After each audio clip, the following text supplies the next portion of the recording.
Hello there, good morning to you and welcome to the Living Well Health Show right here on Metro TV. So you might be wondering why your usual host Ethel Bueno Ki Popolampo is not seated here. Well, Ethel is a little bit under the weather. We wish her a speedy recovery. So today you are seeing the producer of the show herself in the seat going to steer the affairs. I am Sandra Ampofua Ofosu Dewonu, and I have been behind the scenes today. I am right here, and I am going to be with the guests on the show for today. So for today, we are going to continue our conversation on diabetes. We started with what do you know about diabetes? Today, we are going to talk about what you need to do if you know what you know already about diabetes. Stick and stay with me, don't go anywhere, because we are going to inform you, we are going to educate you as to how to live well. We go for a quick commercial break, we'll be back shortly.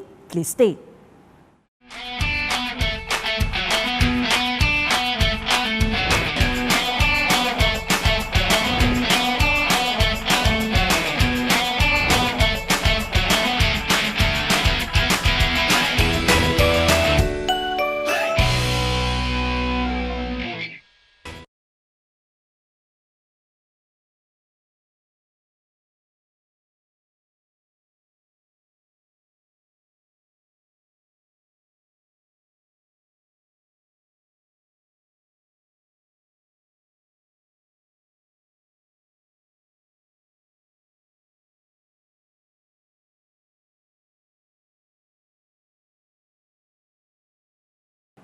Welcome back. So as I said earlier, we are looking at the part 2 of the topic we started a couple of weeks ago. Last week, as you are well aware, we were unable to come to you because of the Eid celebrations. There were national prayers, and so that national event took the airtime for Living Well show. But today, we are continuing with the topic diabetes, a global menace. And so we want to do a little bit of recap of what we listened to the week before. I still have my two doctors from the previous show who are going to join me. This time round, it's going to be an all-ladies affair because it's only Dr. Dakun who would be in studio. Dr. Nuyama would be joining via Zoom. But before we go to them, let's listen to what the public had to say or what their knowledge of diabetes is. Let's go to the streets.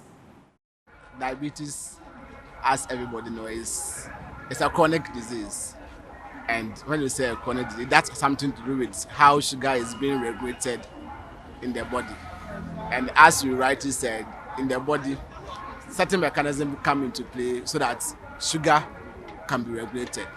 And we have the pancreas. The pancreas contains two cells. We have the alpha and the beta cells, which produces the insulin and the glucagon, which controls sugar.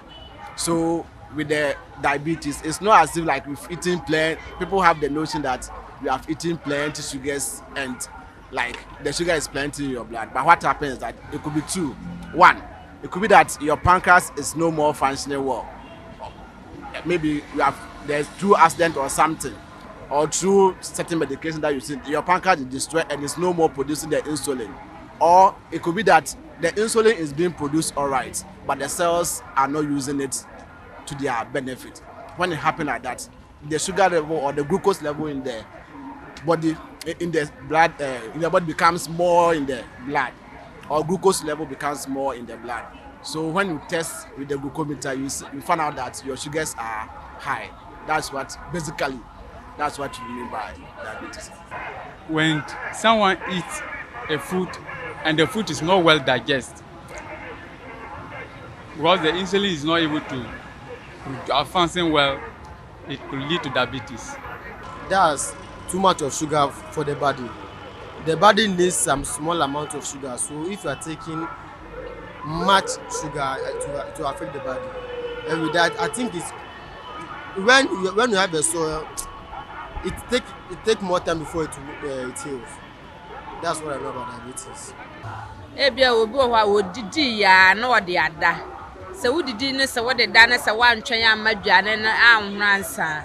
ɛno nso de asikyire yare no ɛba ana sɛ obi wɔ nso so no onya saa yare na wohwɛ wadidie mu yi a hwɛ ntimi nyɛ wo na minifa diabetes ho ne sɛ ɔmo sɛ yare bi a efe na asikyire yare sɛ ɛyɛ wo na sɛ wan control na sɛ wan hwɛ wo ho yi a ebetumi ama ekura betɔ wo na ho ana sɛ kuro no nso anye yi ebetumi mpu etwa wo nan. And some of the symptoms is that when someone is affected by diabetes, you could realize that some grow lean, some they develop sores in their legs or their arms or any part of their body. Say sugar was so o Johnson na de gufu bo nsa wansena aba ho na say o ho say o doctor so ko check o ko ebe bo wonsa ha ni wo hu say e bia.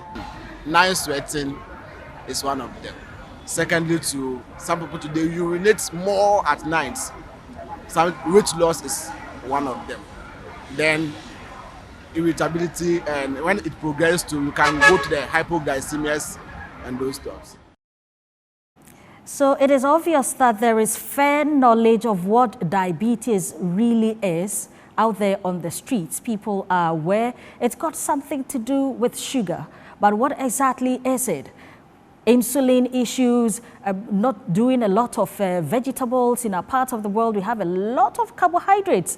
We love our fufu, we love our banku, and all of these, we are told, must go with a lot of vegetables so that we reduce the carbohydrates that will be later turned into the glucose and the sugars, such that if they are not properly utilized, it leads to issues with diabetes. So today, we still have two doctors from the first part of the diabetes discussion on with us. Dr. Samuel Nuyama is joining via Zoom, but before we speak with them to kind of recap a little bit what we did a couple of weeks ago, let's take their profiles again. Dr. Nana Pt.2 is a specialist family physician with Manhyam Polyclinic, Tema. She has a background in both primary care and public health. Dr. Pt.2 is a medical practitioner with 10 years experience in primary care. She seeks to promote patient-centered and holistic care with regards to health-related issues.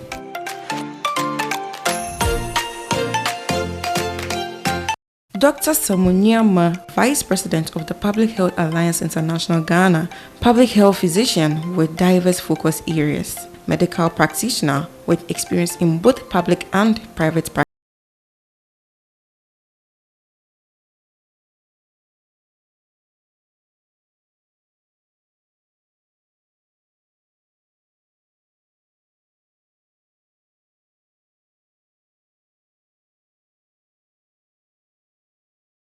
All right, so let's get a little recap from the first part of the diabetes discussion. Let's get to Dr. Samuel Nuyama, who is joining us via Zoom. Hello, Dr. Nuyama, can you hear me or see me?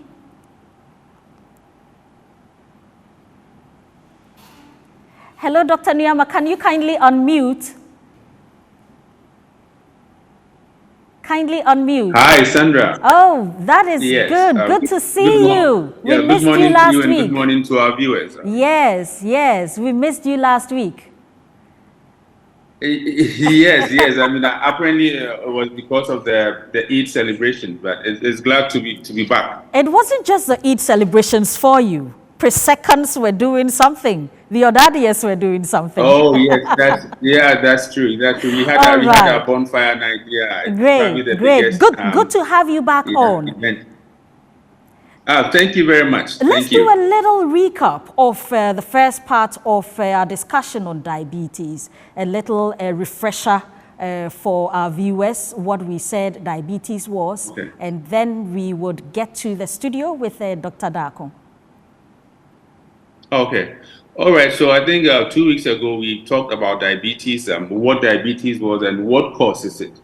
And we mentioned that, we talk about, when we say diabetes, you're really talking about the disease where there is an issue with your sugar control.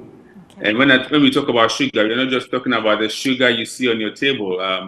It's really the sugar that's in your blood that the body needs. And when there is an issue with its control, such that the body cannot regulate it and it's at a very high levels, then you say someone has diabetes. And we talked about it being as a result of an insulin problem, let me say. And it could either be due to the fact that, insulin is not being produced, or that, the cells in your body that's supposed to respond to the insulin in order to control this sugar, are not doing such. And therefore, the insulin, although it's in your body, is not being used by your body, and therefore sugar is not well controlled in your blood. So that is the cause of diabetes. And so when insulin is deficient, as a result of, your own body cells attacking the pancreas, which contains that substance that produces the insulin, then we say you have type 1 diabetes, basically. And when there's enough insulin in your body, but then the cells are not really responding to it, then you're talking about type 2 diabetes. We also spoke that, the other forms of diabetes, notably what we call the gestational diabetes, which usually occurs in pregnant women. And we talked about some of the things that, you look out for as far as, diabetes is concerned in terms of the symptoms. Where we talk about, urinating a lot, where we call it the polyuria, where you drink a lot of water just because you're losing a lot of water through urination. It's also one. And there could be general, malaise and fatigue, which is also a very huge symptom of diabetes. And then we talked about, other symptoms that result as a result of the complications of diabetes. We didn't really delve so much into it, so we are going to do a lot more justice to that, this edition. So I think basically, these are the things we spoke about in terms of what diabetes is, what causes it, and then some of the symptoms to look out for. But we are going to delve a lot more into it and, talk about the complications, the treatment, and such. All right, Dr. Nyama, before we come to Dr. Nana Akusi-Akunedu, today it's an all-ladies affair. She's in the studio with me already, but before I come to her in the studio, what are some of the signs? Let's revisit some of the signs people must look out for. Okay. All right. Yeah, so I think I will delve deeper into that. So talking about diabetes, we mentioned that diabetes affects almost every part of the body, and so we are going to look at the signs based on the parts of the body that it affects, just so we can really exhaust the signs. And so diabetes affects the eye. It can affect the eye, where you can have blurry vision. So when you realize that you started experiencing some blurred vision, you're not really seeing things properly, things look a little hazy, it could be a sign of diabetes. Diabetes can also affect your general wellness, where we're talking about fatigue. So Dr. Nyama, let me cut in a little bit here. So for instance, I have an eye problem, so I wear spectacles with medication. How easy is it going to be for somebody like myself to be able to place a finger if once in a while, even though I'm wearing a medicated lens, I feel a little discomfort still with my eye? How can such a person like myself be able to know that this could be diabetes related, or I simply have to report to my eye doctor? Okay, so and you're right. It's difficult sometimes to tell, and that's because there are other conditions that can also cause eye problems, not necessarily diabetes. So usually, what we advise is that when you're experiencing this eye problem, you can go and see your eye specialist, and then once you go there, they can examine and then know that what exactly is happening in your eye is diabetes and nothing else. And then again, with this eye problem, it doesn't really occur in isolation. It comes with other symptoms of diabetes, and therefore you put it all together to make that diagnosis. So when you have an isolated case of a blurred vision and nothing else, you don't really start thinking diabetes all of a sudden. Yet there usually have to be other symptoms that are going to support your suspicion of diabetes. Okay.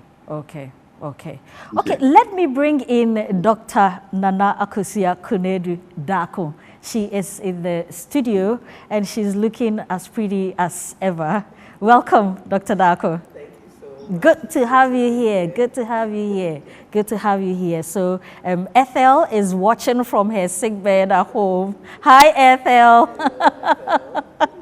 Good to have you, Dr. Dako. So we've recapped what we talked about a couple of weeks ago, and so we are delving into what to do, the what to do aspect of it. The last 2 weeks we talked about what to know about diabetes, and now what to do.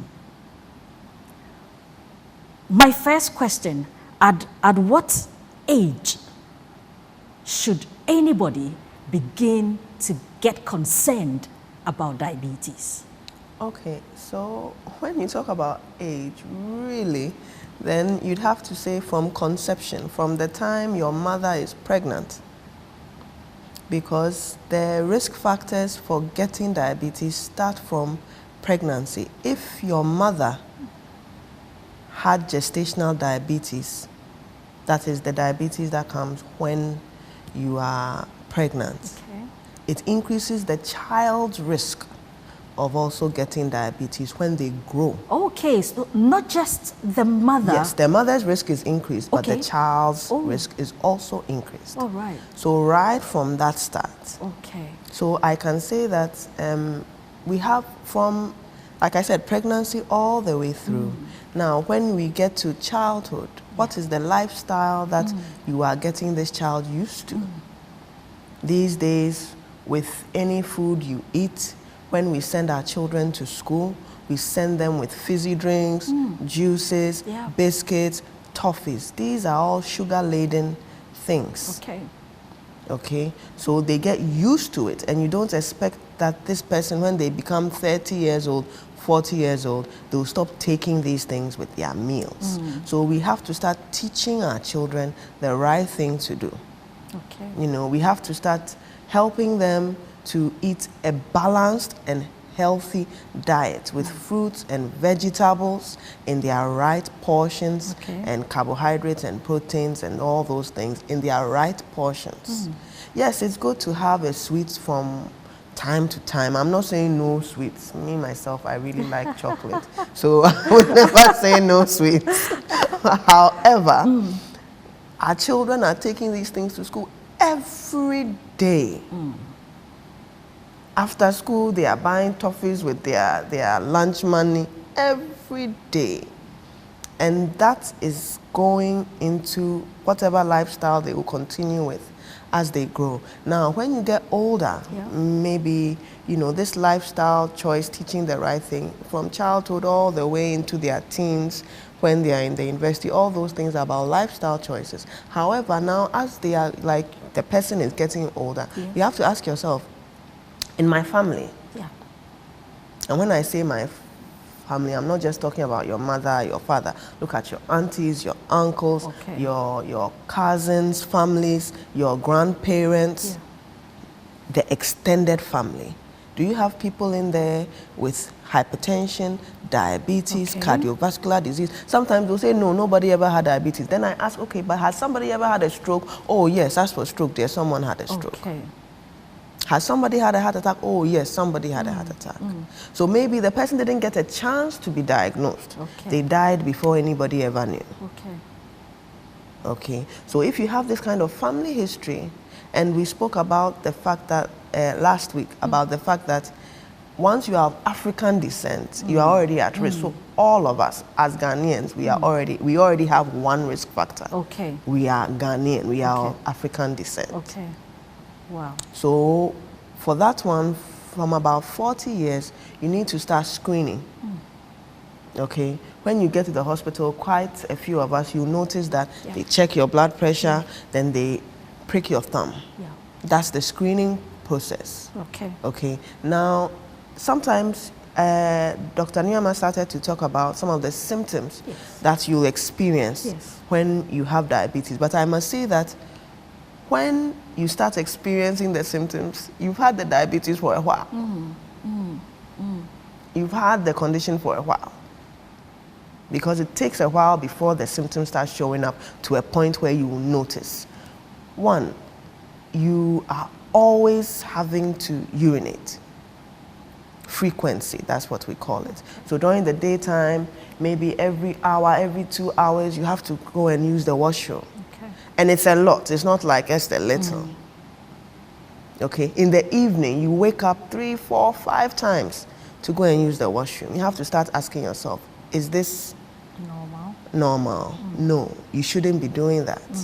Okay, Dr. Nuyama talked about blurred vision. You look at things and it seems hazy. So even with your spectacles, you'll notice that your spectacles should make you see clearly, but still you can't see very clearly, even with your spectacles. Okay. You go and they check and they, like, as far as the power of your eye is concerned, they'll tell you it's the same. The spectacles should be able to correct it, but still you talk about feeling hazy. Okay. Okay, you can even have things like so increased urination, increased thirst. You are always thirsty. Okay. It's not like you've run or you've done any work. It's just that you are always thirsty. I you know are always someone drinking who could take about amounts of half water. a bag of sachet water in a day. Such things you have, of course, that's not the only thing that may cause that, but you have to start asking yourself, could there be something going on? And you'd want to go and see your doctor about that. Diabetes can even cause things like erectile dysfunction for the men out there. Oops. Yes. You know, when our male members are not functioning so well, you know. It can also cause problems for the women. If you are trying to conceive and you have diabetes and you don't know, then you find yourself maybe having frequent miscarriages. You wouldn't understand what's going on. But quite often, miscarriages within the first 3 months of pregnancy, a lot of times you check, the person has diabetes and they aren't even aware. Okay, and most of times, if that's the reason and you control their blood sugar, then they are able to carry their pregnancy. You may have problems with sores. Okay, you have a sore on your foot, especially on the extremes of your body. You have a sore, it never heals. It takes so long. You and I, we have a sore, within a few days, you see scar formation. Like the scar has already formed, you are fine. But someone with diabetes, you have a sore, then you get this feeling of, anansi, pins and needles in your feet and in your hands. It's there all the time. Like there's something, so you keep just doing this and that, but it's not going. And people go like, "Minsem kikamin timi benisika." Oh, yo.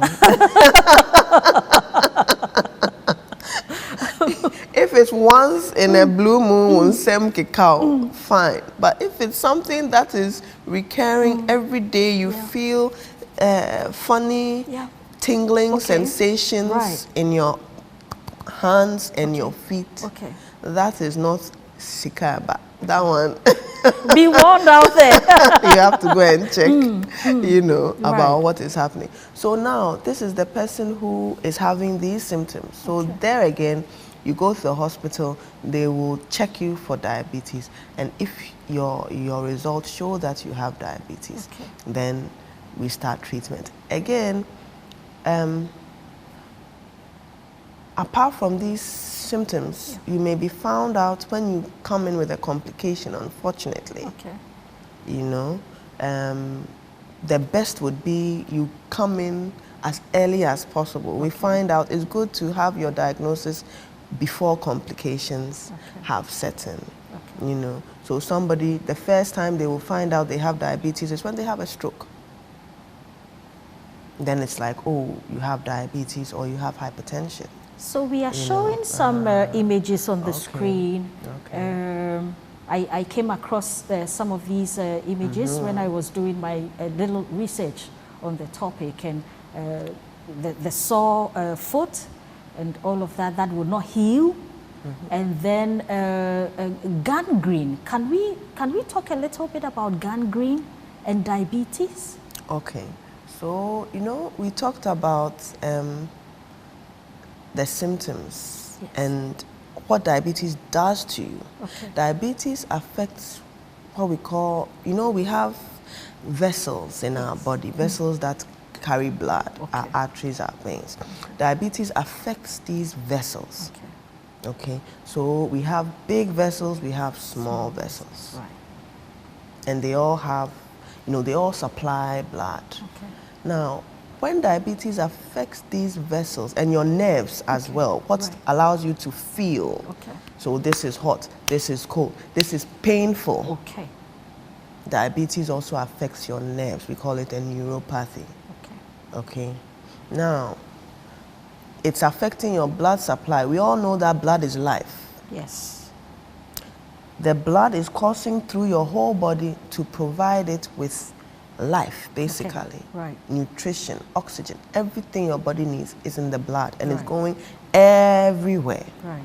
So here you are with diabetes, and this blood supply is affected. Here you are with diabetes, and the nerves that will let you feel that, oh, this is painful, is affected. And it's most affected in your extremities, your feet. That's why all your pictures are showing feet. Because that's where it usually happens. Okay. Okay, so now the blood supply to your feet is reduced. Okay. Life is reduced. You can't feel pain as well as you used to. You can't feel much. Okay. So sometimes some people will put their feet in boiling hot water. They'll tell you, oh, mente adieno, papa, I can't feel it. So add more hot water. Wow. It's not because the water, you try and put your feet in there. If you don't have diabetes, you can't even put it in there. But they can't feel the pain. So then they cause injuries. So injuries would occur on their feet. They wouldn't even know because there's no pain. And because the blood supply is weak, now the healing is, when you have a cut, it is the blood that brings about the things that will heal that place. Okay. So your blood supply is weak, you can't feel anything. Yeah. So with time, the sore that started out very tiny is now spreading. If you and I have a sore and we do nothing about it, it's a very bad sore, it will start to get bigger and it will start to look all kinds of ways. Okay, so this is a person with diabetes. They've not seen the sore, they don't feel the sore, they don't even know that it's there. And it's growing, it's eating into your foot. So the tiny sore you may see there, it has gone way beyond your foot, into your whole foot, sometimes even higher, into your leg. And that is when the leg has to be amputated. Yes, so gangrene is just that the foot has died. Let me put it that way. Okay. So your blood supply is no longer. And where there's no blood, there's no life. There's no life. So then that place starts to die off. You have wet gangrene, you have dry gangrene. Some people, you showed one particular picture, that was dry gangrene. So the place will be black and dry. Okay. Okay. Wet gangrene, it will look like a very nasty sore. Okay. Yes, but when you try and feel, we have your pulses. If you touch your wrist, you'd notice that there's a little bump. Yes. We have places on your body where you should feel that. Okay, right. When we feel on the feet, we'll see that there's nothing. There's no pulse. Means that most likely the artery is gone, it's not working. Right. Then we have an ultrasound that they'll use to confirm. Okay. Okay, we call it a Doppler ultrasound. And they'll see that there's nothing going there. So that limb, even though you see it, it's gone. It's dead. At that stage, you need to cut it off, or else it's climbing. Okay. It's climbing. Okay. It doesn't stay there. Okay. It moves out. Okay. Right. Yes, so it will start with your feet, start with your leg, and it's climbing higher. Wow. Yes, it's a very devastating thing to happen. What do we need to do to avoid getting to these complications and all? Okay, so management of diabetes, early diagnosis, it's multifactorial. It has so many things involved in there. It's not just that, okay, you have diabetes, you have to take your medication. Okay, so one, early diagnosis is key. Early diagnosis. You know, being able to find out that, oh, I have diabetes, it's important. Because all these things we are talking about are complications. When the thing has gone on and on and on without any input, then you get to those stages where you have amputation, you are blind, you have a stroke, you have a heart attack. We don't want that. Okay, so early diagnosis. Okay. Two, management of diabetes involves control of your blood sugar, keeping your blood sugar within the normal range. We didn't talk about diagnosis of diabetes, but we check your blood sugar. There are different ways to check. The one you most likely experience at the hospital, they prick your thumb and they check your blood sugar. We have the one in the lab where they will take the blood from your vein in your arm and they'll check your blood sugar. You have the one where you check when you haven't eaten, that's your fasting blood sugar. Okay. The one we check when you've already eaten. Okay. And we have something called the OGTT, where it's a series of tests. You come in, you've not eaten, we'll check, we'll make you take some solution. Okay. Then after an hour and 2 hours, we'll check. Okay, and all those things, we want you to be in a range. You see, the glucose we are talking about is not bad. We talked about it the other day. That is your fuel. It's what we use to work. Right. So it's not that you are supposed to have 0. No, if you have 0, you are dead as well. Okay, but it has to be within a particular range. So when we find you above that range, that is when we confirm that, yes, truly, you have diabetes. So now, when you have diabetes, managing it means controlling that blood sugar, keeping to your targets. Okay, keeping to your targets of the blood sugar. Your doctor will discuss this with you. It's individual. Right. If 2 people have diabetes, the discussions between the 2 will never be like exactly the same.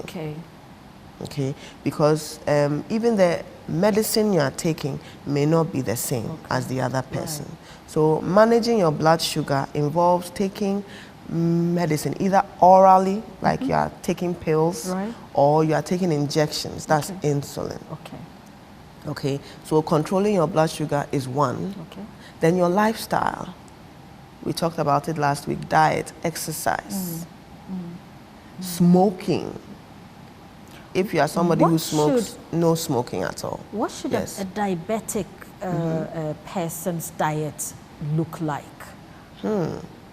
So for someone with diabetes, your diet should be rich in vegetables, rich in things that will not spike your blood sugar. What things spike your blood sugar?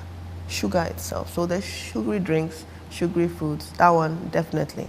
But what we most likely forget is that our banku, our rice, our bread, all the tasty things. The things we love in Ghana. The fufu. They all are carbohydrate based, starch based. So you can eat them. That's why I said it's individual. Okay. I like banku, you like fufu. Yes. As your doctor, if I tell you stop eating fufu, forget it. I know you sit in front of me and say, okay, yes, doctor, I'll stop. Right. Then that you step out of the consulting room that day, no, you are eating fufu. So we often have to work with the patient. All right. This is our goal. Okay, we want to eat. We want to get to the point where we are satisfied with this size of fufu, an egg size of fufu. Right. An egg size is somebody's single swallow. Egg size fufu. Oh my word, let's not get it's there. It's a target. It's a target. So that you ask the person, okay, how much fufu do you eat? Right. I eat my head size of fufu. All right. You eat your head size, no problem. Where do you think you can start from? Do you even want to start? Because some people don't even want to start. And if you don't want to start, you know, there's no use in starting. Yeah. The patient must want it. Okay. That's also something that must be spoken about. Okay, so then exercise as well. Unfortunately, our environment is not too conducive for exercise. We don't have I sidewalks, the cars are all over the place. Exactly. You know, the gyms, who can afford a gym? The gyms. But sometimes there are simple things that you can do.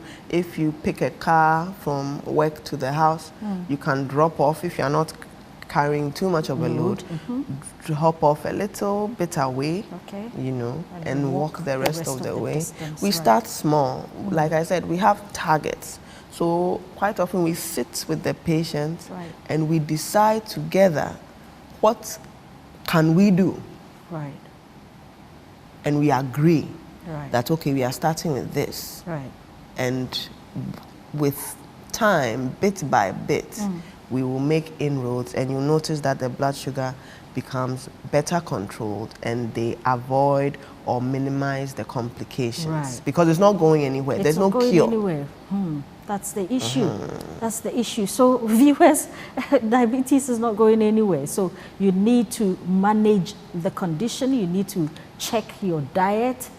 Hey, fufuni benkui, yebetumi ate so.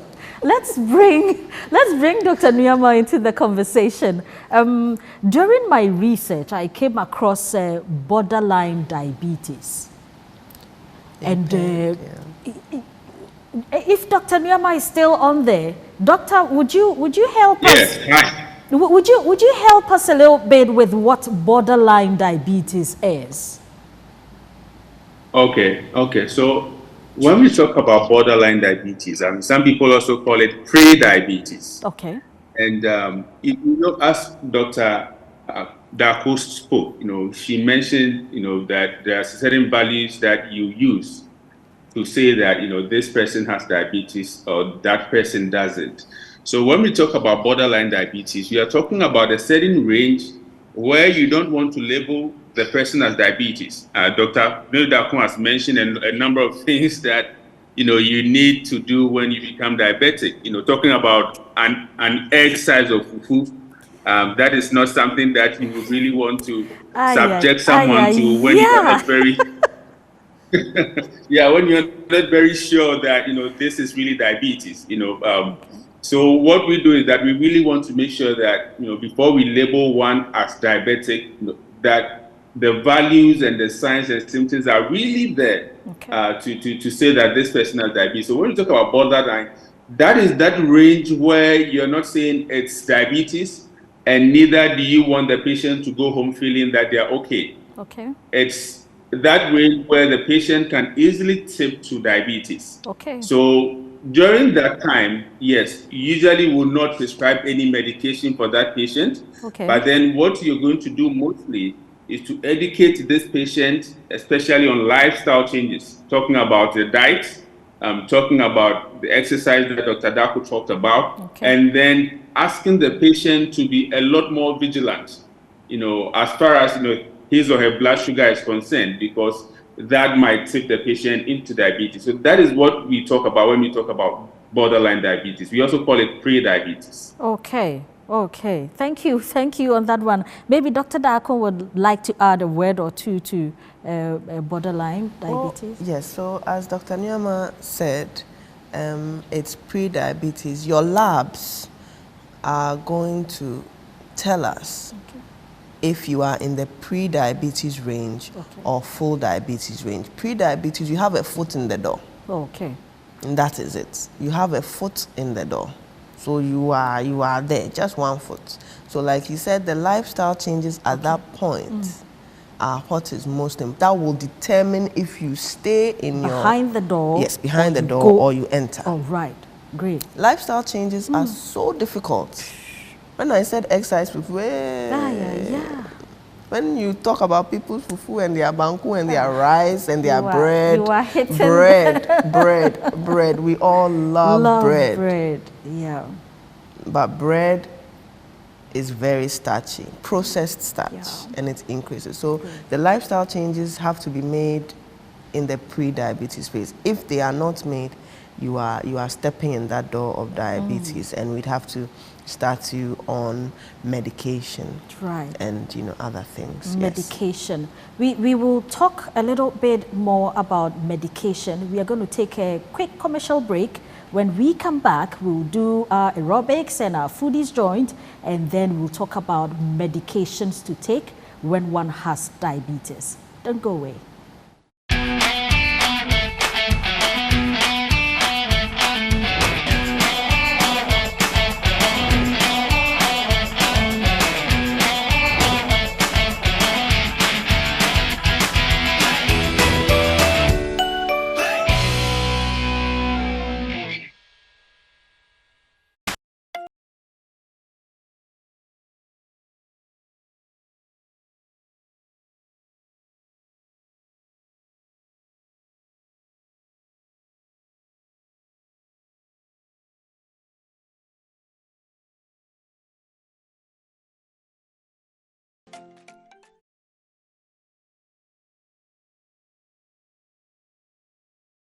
Right, so welcome back. You are still watching Living Well show with me, Sandra Ofosu Dewonu, stepping in for Ethel Populampo. We are wishing her a speedy recovery. So we have been talking about diabetes. Remember, this show is also live on our Facebook at Metro TV GH, YouTube at Metro TV GH, and DSTV channel 277. You can always watch a playback or catch up on other topics from these social media handles. Let's go to our foodies joint and see what Chef Daryl Freeman from Alisa Hotel Northridge has for us today.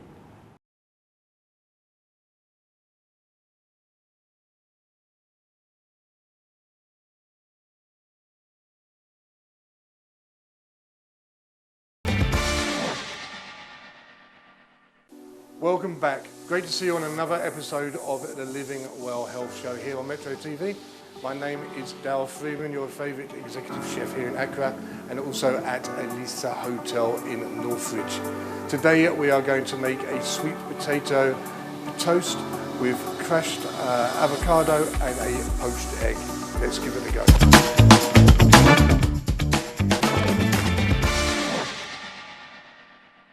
So let's start cooking, and today we're going to do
Again with some smoothies.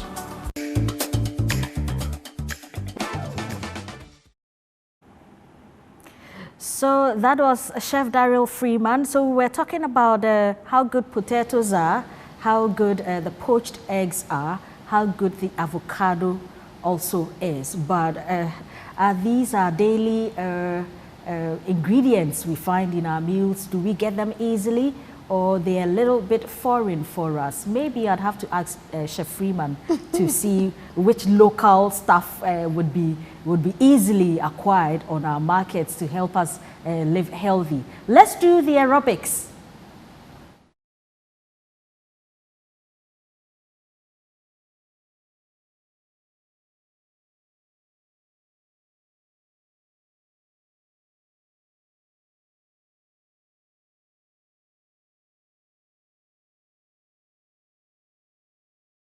Okay, good morning. Once again, welcome to Alita Fitness Club. Today, I have three beautiful ladies. I'm going to take them through some of our cardio exercises and their benefit. From there, today we're going to do treadmill, and very good for the long.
All right, so I want Dr.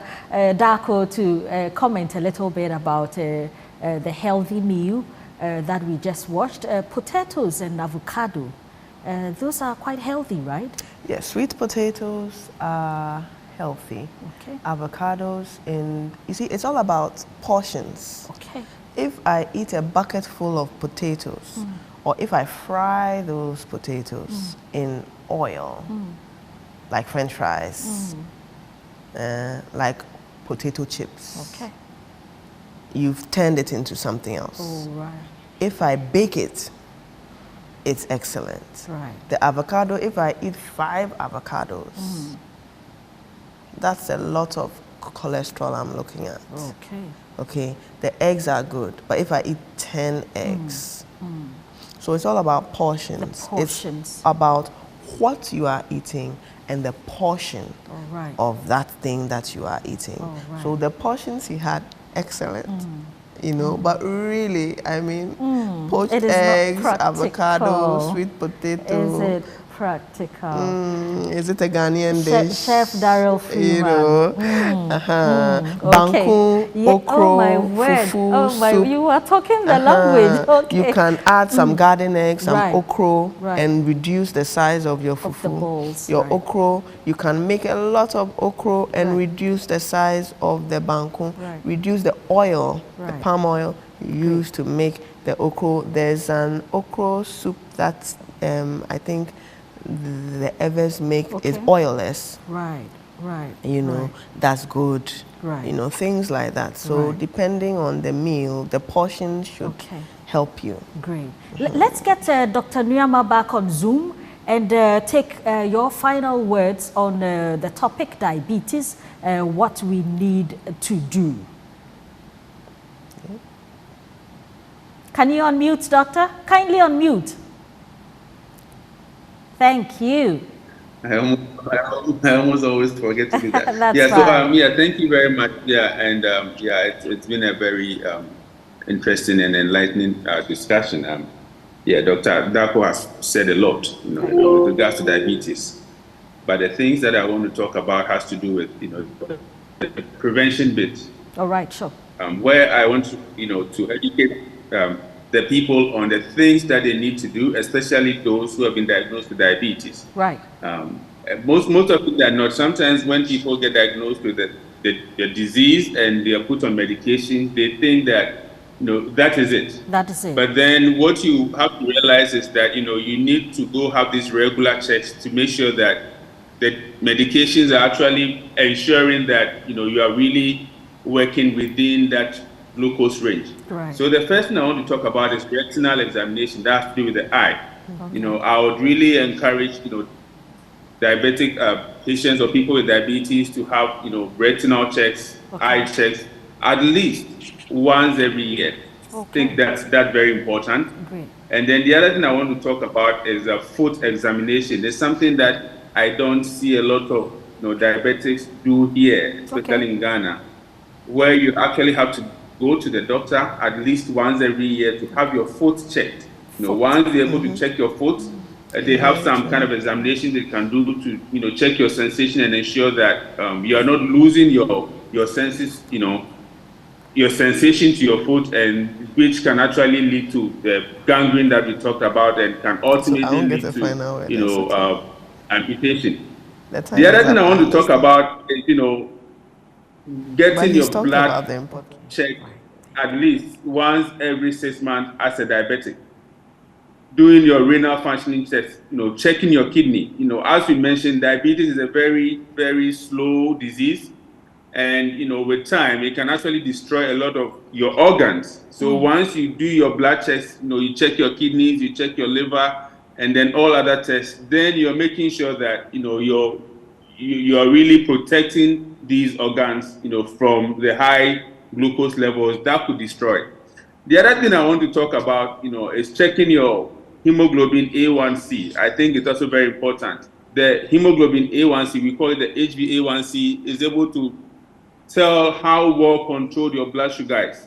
So at least once every 3 to 6 months, just go get it checked. Just make sure that you are within the range. And once you're within the range, then you know that, you know, your blood sugar is being well controlled. Right. So I think overall, these are, you know, these are the things I would want to advise, you know, diabetic patients to really take note of and then, do. Right, right. Thank you so much, Dr. Samuel Nuyama. You couldn't join us in studio, but you were on Zoom, and we've equally had the same quality of information and education. Thank you very much. So this is where we will draw the curtain on the topic of diabetes. I had in the studio Dr. Nana Akosua Kunedu Dako, and we delved into the topic properly. The video, the footage is available on Facebook, on YouTube, and you can always play back and get educated. I'm Sandra Ofusudewonu. Thanks for watching.